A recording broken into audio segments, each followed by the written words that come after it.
Bonjour, je suis le professeur Gdhi et je vais vous parler d'optimisation linéaire. Un programme linéaire est un problème d'optimisation consistant à maximiser ou à minimiser une fonction objectif linéaire de n variables de décision, soumise à un ensemble de contraintes exprimées sous forme d'équations ou d'inéquations linéaires. D'un autre côté, la programmation linéaire est une technique mathématique permettant de résoudre des problèmes de gestion, à savoir maximisation des bénéfices ou minimisation des coûts. Les problèmes des entreprises pouvant être traités par la programmation linéaire comportent toujours un certain nombre de ressources, par exemple main-d'œuvre, matières premières, capitaux, espace et d'autres ressources. Du fait que ces ressources sont disponibles en quantité limitée, il serait judicieux de les répartir d'une façon optimale entre les différents processus de fabrication. Notre approche se base, pour résoudre ce type de problème, sera divisée en deux étapes principales. Premièrement, modélisation. Donc, la modélisation du problème sous forme d'équation ou d'inéquation linéaire. Donc, il y a trois étapes. Identification des variables du modèle, qu'on appelle aussi variables de décision. Identification des contraintes que doivent respecter les variables du modèle et définition de la fonction linéaire optimisée. Ce qui veut dire on doit trouver l'apport de chaque variable à atteindre pour atteindre l'objectif poursuivi par l'entreprise. Deuxième point, c'est détermination de l'optimum. Donc, la détermination de l'optimum mathématique à l'aide de certaines techniques propres à la programmation linéaire, qu'on verra plus tard. Premier exemple, problème de production. Nous avons une usine qui fabrique deux produits P1 et P2 en utilisant un certain nombre de ressources: équipement, main-d'œuvre, matières premières. Ces besoins sont indiqués dans le tableau que vous avez ici. Alors, pour l'équipement, nous avons 60, main-d'œuvre 45, matières premières 30 unités. Alors, pour fabriquer une unité de P1, il faut passer par faut 3 unités d'équipement, 4 unités de main-d'œuvre et 3 unités de matières premières. Pour P2, il faut 6 unités d'équipement, 3 unités de main-d'œuvre et une unité de matières premières. Les deux produits P1 et P2 rapportent à la vente respectivement des bénéfices de 50 dirhams et 30 dirhams par unité. Alors, question, quelle quantité de produits P1 et P2, c'est vrai, non nécessairement entière, parce que sinon, on parlera dans ce cas-là de programmation linéaire en nombre entier, doit reproduire l'usine afin de maximiser le bénéfice total venant de la vente des deux produits. Alors, pour la modélisation, premièrement, on doit déterminer les variables de décision. Ici, on les pose x1 et x2, qui sont respectivement les quantités de produits P1 et P2 fabriqués par l'entreprise. Alors, pour ce qui concerne la fonction objectif qu'on doit maximiser, alors, nous savons une chose, que chaque unité du produit P1 rapporte 50 dirhams. Cependant, nous, on a dit que nous avons x1 unités de P1, ce qui a été écrit ici, x1 unités de P1. Alors, ce que rapporte le produit P1, ça va être 50 fois x1. De la même manière, alors, une unité du produit P2 rapporte 30 dirhams. Deux unités, 2 fois 30. Trois unités, 3 fois 30. Puisque nous avons x2 unités du produit P2, alors ça va nous rapporter 30 fois x2. Donc, ce que rapportent les produits P1 et P2 en même temps, ça va être la somme 50x1 plus 30x2. Passons maintenant aux contraintes. Alors, il y a des contraintes de disponibilité. Regardons ici. Pour les équipements, c'est 60. On ne peut pas utiliser plus que ça. Alors, chaque unité nécessite 3 pour 3 équipements. Chaque unité de P1 nécessite 3 au niveau des équipements, 3 unités d'équipement. Alors, puisque le nombre d'unités, le nombre produit de P1, c'est X1, donc ça va nécessiter 3 fois X1. Pour P2, une unité, ça nécessite 6 unités d'équipement. Puisque nous avons x2 unités de P2, donc ça va nécessiter 6 fois x2. Au total, ça nous avons 3x1 plus 6x2, et ça doit être inférieur ou égal à 60. De la même manière, on peut dire que nous avons 4x1 plus 3x2 devrait être inférieur ou égal à 45. Et aussi pour les matières premières, nous avons 3x1 plus x2 inférieur ou égal à 30. À ne pas oublier, positivité des variables. Regardons ici, voici, j'ai regroupé ici les trois contraintes qui nous intéressent. Alors, finalement, on doit résumer le problème. On doit maximiser une fonction 50x1 plus 30x2. Je l'ai appelée ici f. Elle dépend de deux variables x1 et x2. Sous contrainte, 3x1 plus 6x2 plus 1 inférieur ou égal à 60. 4x1 plus 3x2 inférieur ou égal à 45. 3x1 plus x2 inférieur à 30 et x1 positif, x2 positif. Deuxième exemple, alimentation des vaches. Alors, dans un élevage de vaches, un fermier souhaite déterminer les quantités de différents types de nourriture qui doivent être données à chaque vache, afin de satisfaire des besoins en composants nutritifs, et ceci pour un coût minimum.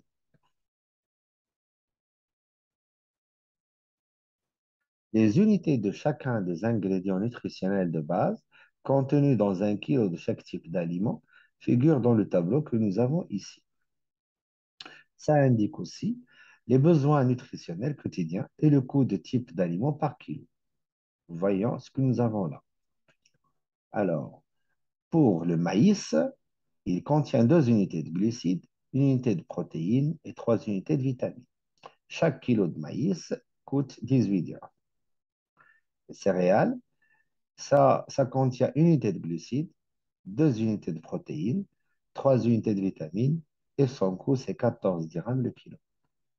Les végétaux, ça contient 2 unités de glucides, 4 unités de protéines, 1 unité de vitamines et 12 unités. Et ça coûte 12 dirhams le kilo, pardon.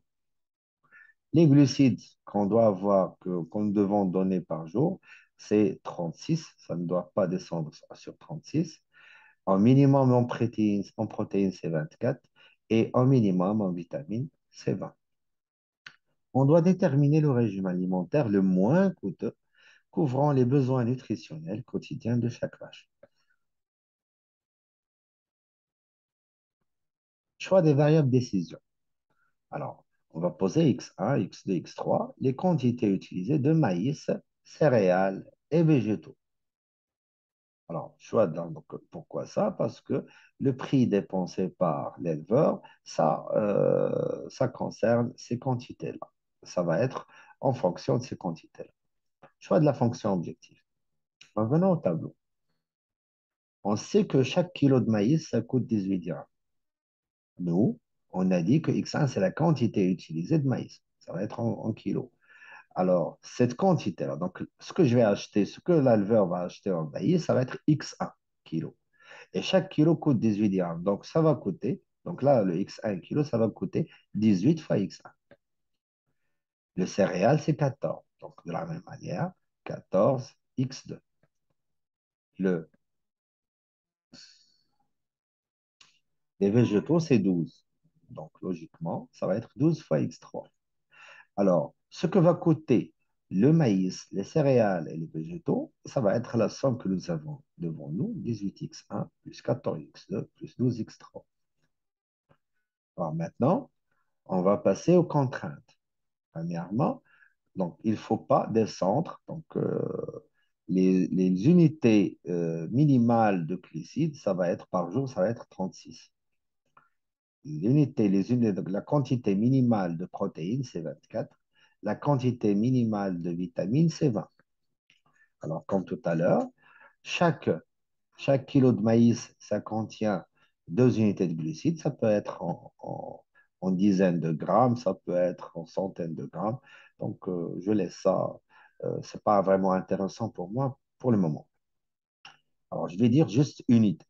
Alors, chaque kilo de maïs contient 2 unités de glucides. Moi, j'achète X1 kilo de maïs, donc ça va contenir 2 fois X1. Alors, le céréal, ça coûte 1 unité de glucides. Moi, j'achète X2 kilos de céréales, donc ça va avoir X1, X2, pardon. Pour les végétaux, ça va être 2X3. En totalité, j'aurai la contrainte suivante, 2X1 plus X2 plus 2X3, et ça doit être supérieur ou égal à 36. Alors, deuxième contrainte, ça concerne les protéines. Nous aurons X1 plus 2X2 plus 4X3 supérieur à 24.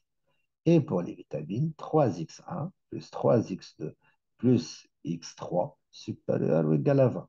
Ne pas oublier, positivité des variables. Donc ici, je récapitule. Pour les glucides, protéines et vitamines, nous avons 2X1 plus X2 plus 2X3 supérieur à 36, X1 plus 2X2 plus 4X3 supérieur à 24, 3X1 plus 3X2 plus X3 supérieur ou égal à 20. Alors, l'unité, pourquoi je parlais tout à l'heure d'unité? Parce que quand on arrive ici, c'est les mêmes unités. Donc, l'unité en elle-même n'est pas vraiment intéressante. Alors, positivité des variables, ne pas oublier.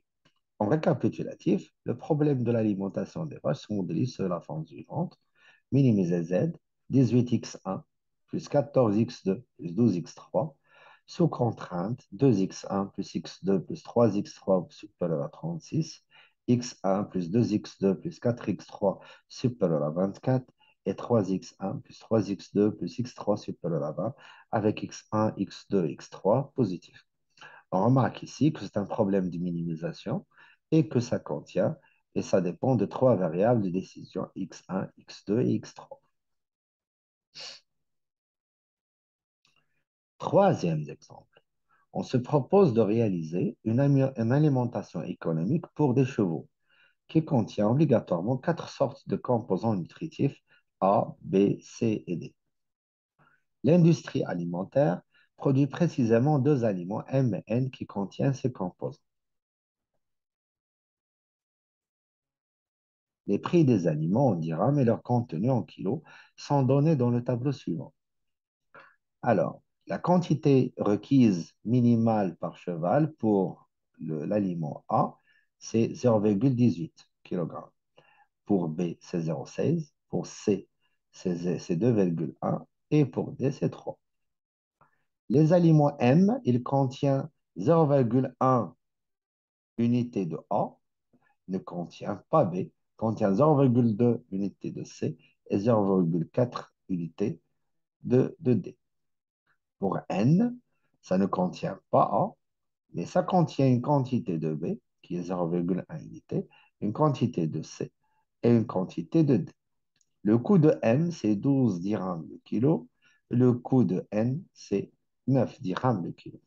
Question, quelle quantité d'aliments M et N doit-on utiliser par jour et par cheval pour réaliser l'alimentation la moins coûteuse? De la même manière, choix des variables décision. Ici, nous avons seulement 2 variables décision. La quantité achetée de l'aliment M et la quantité achetée de l'aliment N. Pour la fonction objectif, revenons au coût. Nous savons que chaque kilo de M, ça coûte 12 dirhams. Puisque nous avons X1, quantité X1 kilo de M, donc ça nous donne 12 fois X1. De la même manière, nous aurons 9 fois X2. Et la quantité et le prix déboursé en totalité, ça va être 12 fois X1 plus 9 fois X2. Détermination des contraintes. Revenons aussi au tableau. Alors, de la même manière, pour A, ça doit être la quantité requise en A, ça doit être supérieur ou égal à 0,18. Donc, nous aurons 0,1 fois x1 plus 0 fois x2 supérieur à 0,18. 0 fois x1 plus 0,1 fois x2 supérieur à 0,16. 0,2x1 plus 0,3 x2 supérieur ou égal à 2,1 et 0,4x1 plus 0,3x2 supérieur ou égal à 3. N'oublions pas que toutes ces quantités sont positives et que nous devons écrire x1 positif et x2 positif dans notre problème. Alors, Donc, récapitulatif, quantité requise pour A, 0,1x1 supérieur à 0,18. Quantité requise pour B, 0,1x2 supérieur à 0,16. Quantité requise pour C, c'est 0,2x1 plus 0,3x2 supérieur ou égal à 2,1. Et quantité requise pour D, c'est 0,4x1 plus 0,3x2 supérieur à 3. X1 et x2 positif.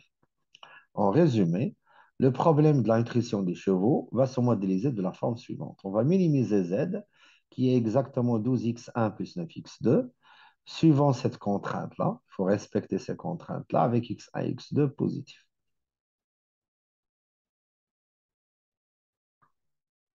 Résolution graphique.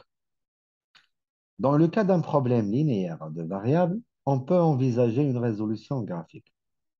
Les contraintes où apparaissent des inégalités correspondent géométriquement à des demi-plans. L'intersection de ces demi-plans forme l'ensemble des variables satisfaisant toutes les contraintes qu'on appelle ensemble réalisable ou région réalisable. D'accord? Sinon, on peut l'appeler aussi région de faisabilité. Nous, on va se restreindre à région réalisable ou ensemble réalisable. Alors, la résolution graphique de notre problème est la suivante. Mais comment on a fait pour trouver que ça, c'est l'optimum? On va essayer de voir comment on doit faire ça. À la fonction objectif f correspond une droite. Notre fonction objectif, c'est 50x1 plus 30x2. D'accord? Mais chaque fois que je change la constante, une autre droite qui va être parallèle à la première. Si je pose quand la constante égale à 0, cette droite-là, elle va être comme ça. Elle va passer par le 0, par le point 0. C'est une droite qui a comme vecteur directeur moins 1, 5 sur 3. Regardons, 5, 50 sur 30. Donc, moins 1, 5 sur 3. Donc, et c'est une droite qui va passer par 0 parce que la constante, c'est 0. Mais au fur et à mesure que je veux augmenter le Z, parce que je suis en train de maximiser, je vais déplacer ma droite de ce côté-là donc je vais la déplacer jusqu'à obtenir le dernier point réalisable. Le dernier point qui va être réalisable, ça va être ma solution optimale. Mais revenons exactement à ce qu'on doit faire. Alors, à la fonction objectif f correspond une droite f de x1 x2 qui est exactement 50x1 plus 30x2 égale à constante. De vecteur directeur, moins 1, 5 tiers. Regardons que le vecteur normal à cette droite-là, c'est 50, c'est un vecteur qui a les composantes 50, 30. Donc, c'est parallèle à 5, 3. Alors, si je pose le vecteur 50, 30, si je veux maximiser, je vais dans cette direction-là, 50, 30. Et si je veux minimiser, je vais dans le sens contraire. La constante précédente qui définit la droite doit être la plus grande possible parce que je suis en train de maximiser et rencontrer l'ensemble des variables qui satisfont les contraintes. Donc, les solutions que je vais les chercher parmi celles qui vérifient toutes les contraintes. Et les contraintes sont vérifiées. L'ensemble réalisable, c'est celui-là qui est en bleu. Donc, parmi tous ces points, tous les points que j'ai là, je dois chercher celle qui va être optimale. Et celle qui va être optimale, qu'on vient de dire ici. Donc, elle doit être associée à la plus grande constante possible. Pour déterminer cette valeur maximale de constante, on fait glisser, c'est ce que je viens d'expliquer, on fait glisser la droite, translation parallèle à la direction de la droite, du haut vers le bas, jusqu'à rencontrer l'ensemble des variables satisfaisant les contraintes. Pour mieux comprendre, pour avoir, si on est en train de maximiser, on prend la droite initiale avec la constante égale à 0 et on va la déplacer dans la direction du vecteur 50, 30.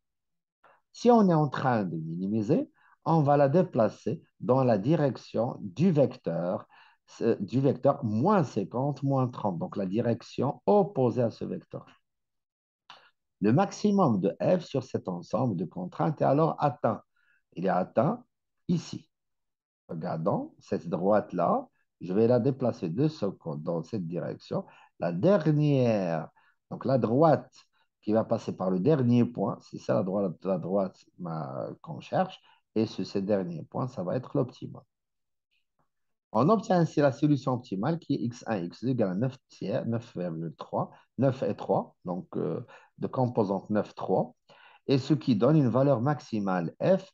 Donc, comment on obtient ceci? On prend les coordonnées x de x1 et de x, donc les coordonnées x1, x2, qui sont 9, 3, et on va les remplacer ici. C'est 50 fois 9 plus 30 fois 3, ce qui va nous donner 540. Donc, le maximum de Z sur l'ensemble des contraintes, c'est 540.